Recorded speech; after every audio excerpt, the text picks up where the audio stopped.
मीरा भाईंदर चुनावी माहौल में हर बार सुर्खियों में रहने वाला शहर है। विधानसभा हो या फिर लोकसभा, यहाँ की सियासत हमेशा एक नया मोड़ लेती हुई नजर आई है। अब जब विधानसभा चुनाव खत्म हो चुके हैं तो मीरा भाईंदर में महानगर पालिका चुनाव की सरगर्मियां तेज होती नजर आ रही है। विधानसभा के बाद महायुति का पलड़ा मीरा भाईंदर में भारी दिखाई दिया, पर अब सवाल ये है कि क्या सच में मीरा भाईंदर में महायुति में युति है या सिर्फ विकास कार्यों पर श्रेय लेने की दौड़ चल रही है।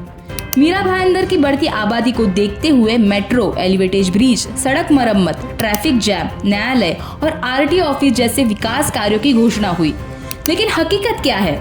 विकास हो रहा है या सिर्फ श्रेय लेने की राजनीति चल रही है? मीरा भाईंदर में महायुति के प्रमुख दो नेता हैं। 145 विधानसभा क्षेत्र के विधायक नरेंद्र मेहता जो भाजपा पक्ष के हैं और 146 ओड़ा माजीवाड़ा के विधायक और महाराष्ट्र राज्य परिवहन मंत्री प्रताप सरनाईक जो कि शिवसेना पक्ष के हैं। ये दोनों नेता हर बार ये कहते नजर आए हैं कि हम साथ साथ हैं, पर कहीं ना कहीं यही नेता अब अलग अलग राजनीतियां करके मीरा भाईंदर में हो रहे विकास कार्यों का श्रेय लेते हुए नजर आए हैं। आखिरकार ये विकास कार्य कौन से हैं और किस तरह से ये दोनों नेताओं में इन विकास कार्यों का श्रेय बटोरने की होड़ लगी है, यही जानने की कोशिश करेंगे। तो शुरुआत करते हैं एलिवेटेड ब्रिज और मेट्रो से।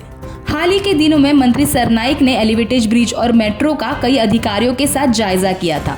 फरवरी अंत तक एलिवेटेड ब्रिज और साल के अंत तक मेट्रो मीरा भाईंदर में शुरू होगी, ऐसी बात सरनाईक द्वारा की गई और साथ ही प्रेस कॉन्फ्रेंस के दौरान उन्हें मेट्रो मीरा भाईंदर में लाने में किस प्रकार से उनका सहयोग है ये बात कहकर मेट्रो का श्रेय सरनाईक लेते हुए नजर आए। मंत्री सरनाईक द्वारा लिए मेट्रो और ब्रिज के श्रेय और दिए वादों के बाद विधायक नरेंद्र मेहता कैसे शांत रहते?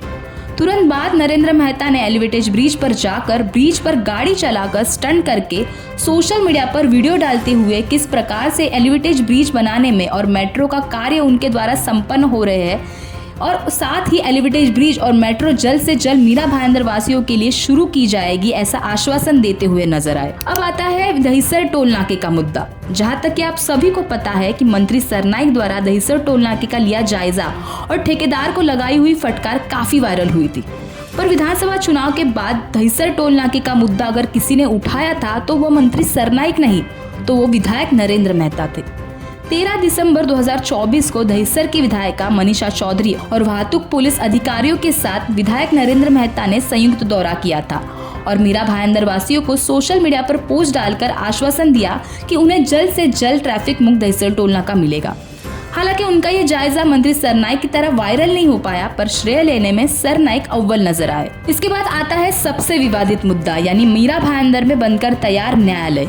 मीरा भाईंदर में 2023 को न्यायालय बनाने का प्रस्ताव रखा गया और उसे 2014 को मंजूरी मिली। प्रशासन की तरफ से आने वाला निधि, न्यायालय से जुड़े कामों के लिए मिलने वाली मंजूरियों में देरी, ऐसे कई कारणों की वजह से पूरे 10 साल लगे न्यायालय की बिल्डिंग तैयार होने में।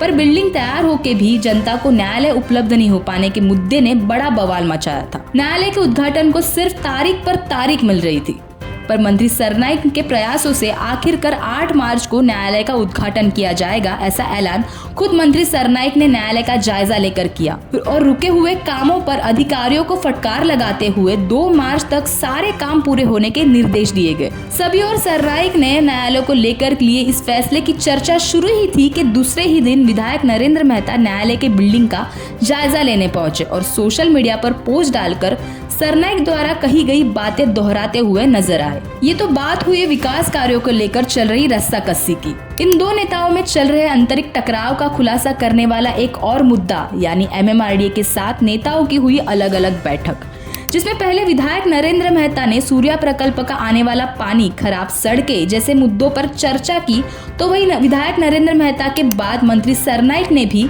MMRDA अधिकारियों के साथ हुई बैठक में यही मुद्दे दोहराते हुए नजर आए। अब आता है सबसे ताजा मुद्दा, यानी RTO ऑफिस का मुद्दा। जल्द ही मीरा भाईंदर में महाराष्ट्र का 58वां उप क्षेत्रीय परिवहन कार्यालय यानी सब RTO ऑफिस बनने की घोषणा मंत्री सरनाईक द्वारा की गई। परिवहन मंत्री पद का कारोबार संभालने के बाद हुई प्रेस कॉन्फ्रेंस में सरनाईक ने RTO ऑफिस को लेकर लोगों से वादा किया था और उसी वादे की पूर्तता की जाने की बात खुद सरनाईक द्वारा की गई। पर इसी बात का श्रेय लेते हुए विधायक नरेंद्र मेहता भी नजर आए। 28 फरवरी की शाम को मंत्री सरनाईक के आरटीओ ऑफिस बनने के बयानों के बाद दूसरे ही दिन यानी 1 मार्च को विधायक नरेंद्र मेहता सोशल मीडिया पर वीडियो डालकर मीरा भाईंदर में होने वाले आरटीओ ऑफिस को लेकर उनका आरटीओ ऑफिस के मंजूरी में किस प्रकार से योगदान है ये कहते हुए नजर आए।